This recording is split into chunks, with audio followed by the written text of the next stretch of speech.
Sa paanan ng Bundok Apo, ang dating masukal at di pinapansing bahagi ng Davao ay isa na ngayong paraiso na nilikha ng determinasyon. Ang Prayer Mountain Paradise Garden of Eden Restored at Glory Mountain sa Davao City. Hindi lang bastang tourist attraction ang nabanggit na mga lugar dahil ang mga ito'y patunay na sa tamang liderato at matinding malasakit kayang buhayin ang kagandahang akala ng marami ay nawala na. At sa kasaysayan ng bansa, si Pastor Kibuloy pa lamang ang Pilipinong nakapagpatayo ng isang hardin na halos kasing lawak ng isang syudad na ikinamangha ng libo-libong Pilipino. Dahil dito, isinilang ang Sunshine Philippines Movement noong 2005, isang makabayang kilusan na may layuning pangalagaan, protektahan at pagandahin ang inang kalikasan. At kahit nga ngayon nagpapatuloy ang panggigipit at paninikil ng gobyernong Marcos Jr. dahil sa paninindigan niya sa tama, hindi ito naging dahilan para panghinaan siya ng loob.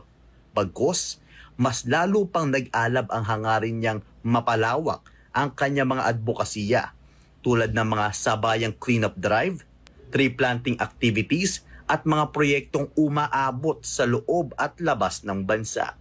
2005 nang itatag ni Pastor Apollo C. Kibuloy ang Sunshine Philippines Movement na naglalayong pukawin ang damdaming makakalikasan ng bawat Pilipino mula kabataan hanggang matatanda. Ngayon, ako po ay mukosere ng kalinisan ng kapaligiran.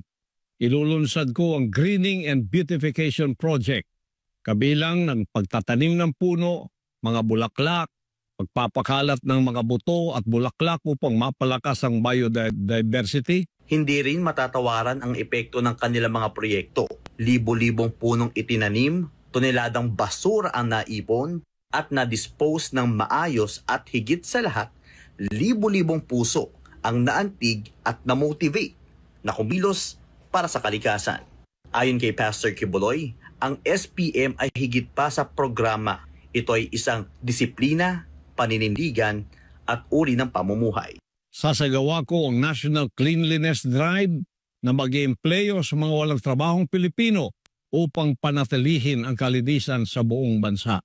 Sa likod ng matagumpay na Sunshine Philippines Movement na 20 taong nang nagsusulong ng kalinisan, kaayusan at pagmamahal sa inang kalikasan, ay ang leader na may kakayahan, malasakit at napatunayang gawa, si Pastor Apollo C. Kibuloy. At sa oras na maupo siya sa Senado, bit-bit ang advokasiyang ito, hindi lang proyekto ang isusulong niya kundi isang makabansang kilusang magpapalinis, magpapaganda at muling magpapaangat sa dignidad ng kalikasan sa buong bansa. Dahil kung nagawa niya ito bilang isang pribadong mamamayan, ano pa kaya ang magagawa niya bilang isang mambabatas? Isang Pilipinas na malinis, luntian at kaaya-aya. Hindi ito imposibleng mangyari, lalo na kung may isang Pastor Apollo C. Kibuloy na sa Senado. Para sa Diyos at Pilipinas kumahal, Franco Baranda, SMNI News.